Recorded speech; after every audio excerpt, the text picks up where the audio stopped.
کیا واقعی دریودھن کو اس کا حق ملنے کا وقت آ چکا ہے؟ سنبل کب تک چڑیل بنی رہے گی؟ کیا شفق اور عرفی کا راضی نامہ ہو جائے گا؟ جوہی کو ہزاروں بار اس کا شوہر رنگے ہاتھوں پکڑ چکا ہے، پھر بھی وہ جوہی سے اب تک تعلق کیوں رکھ رہا ہے؟ نیکسٹ ایپیسوڈ کے پرومو میں ہم دیکھتے ہیں کہ تبریز بائک پر دریودھن کو کہیں باہر لے کے جا رہا ہے۔ ایسا لگ رہا ہے کہ وہ دریودھن کو آؤٹنگ کے لیے لے کے جا رہا ہے۔ تو فائنلی دریودھن کو وہ حق ملنے والا ہے جو اسے آج تک نہیں ملا تھا۔ ساس سسر کے گھر میں بھی ہوتے ہوئے دریودھن کو تبریز کبھی کہیں باہر نہیں لے کر گیا، نہ ہی اس کو وہ ویلیو دی جو ایک بیوی کو ہر شوہر کو دینی چاہیے۔ اب یہاں بھی جب سے دریودھن سنبل کے گھر آئی ہے، اس کی حیثیت ایک ہیلپر کی سی ہے جو کبھی بچی کو سنبھال رہی ہے، کبھی سنبل کے باپ کو۔ ایسا پہلی بار ہوگا کہ تبریز اس کو وہ ویلیو دے گا جو بیوی کو دینی چاہیے شوہر کو۔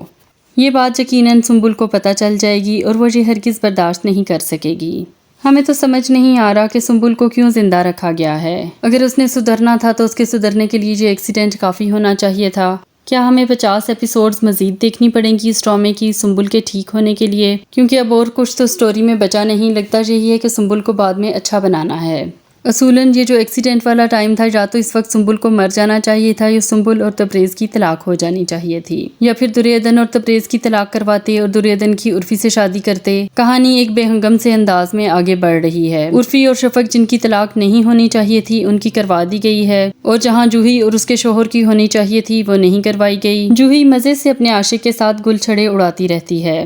آلموسٹ ہر ایپیسوڈ میں اس کا شوہر اس کو رنگے ہاتھوں پکڑتا ہے اس عاشق کے ساتھ، لیکن ذرا جو غیرت جاگتی ہو، ابھی تک اس کو انتظار ہے کہ شاید پیسے مل جائیں۔ اس کا اب یہ ارادہ ہے کہ وہ پیسے پکڑتے ہی جوہی کو فارغ کر دے گا۔ حالانکہ شفق کی ماں نے اپنی طرف سے تابوت میں آخری کیل ٹھونک دی ہے کہ تبریز اور سنبل کی علیحدگی ہونے والی ہے اور پیسوں کی امید نہ رکھو۔ جوہی کا انجام تو طلاق ہی ہے، آج ہو یا کل، اور پیسے دے کر ہو یا پیسے دیے بغیر۔ شفق اور شفق کی ماں بھی ہرگز مظلوم نہیں ہیں۔ جوہی جیسی بھی ہے، لیکن جس طریقے سے وہ جوہی کے شوہر کو بھڑکا رہی ہیں، یہ طریقہ بہرحال غلط ہے۔ اور عرفی نے بالکل ٹھیک شفق کو کہا کہ جوہی پر ساری ذمہ داری ہماری طلاق کی نہیں ڈالی جا سکتی، اس میں اتنا ہی قصور تمہارا اپنا ہے۔ شفق کو اپنے شوہر پر اعتبار کرنا چاہیے تھا۔ وہ عرفی کو بچپن سے جانتی تھی اور یہ بھی جانتی تھی کہ عرفی اس سے کتنی محبت کرتا ہے، تو اس نے یہ کیسے سوچ لیا کہ عرفی دریودھن کے ساتھ ہوگا؟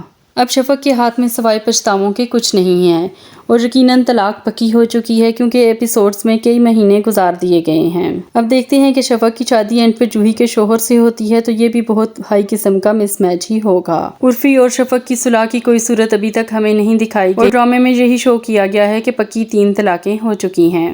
ڈرامے میں ایک بہت بڑی غلطی جو دکھائی گئی وہ یہ تھی کہ کئی مہینے تک تبریز کے ماں باپ تبریز کے گھر رہے، اور جاتے ہوئے تبریز ان کو کہہ رہا ہے اتنی جلدی جا رہے ہیں، ابھی کچھ دن تو رک جاتے۔ پھر اتنے مہینے گزرنے کے باوجود تبریز کی بیٹی اتنی ہی ہے جتنی وہ پیدا ہوئی تھی، تو کچھ دن بعد لکھنا چاہیے تھا، کچھ ماہ بعد نہیں لکھنا چاہیے تھا۔ ہمیشہ کی طرح جوہی کے انجام کا بے صبری سے انتظار ہے، اور یہ بھی ہم دیکھنا چاہتے ہیں کہ شفق اور عرفی کی شادی اب کس سے ہوگی۔ کہیں ایسا نہ کر دیں کہ شفق کی شادی کہیں اور ہو، پھر وہاں سے طلاق ہو، مطلب کہ جوہی کے شوہر کے ساتھ، پھر وہاں سے طلاق ہو اور پھر دوبارہ عرفی سے شادی ہو۔ ہمارا تو مشورہ یہ ہے کہ ڈرامے کو ایک اچھا نوٹ دے کر ختم کر دیں۔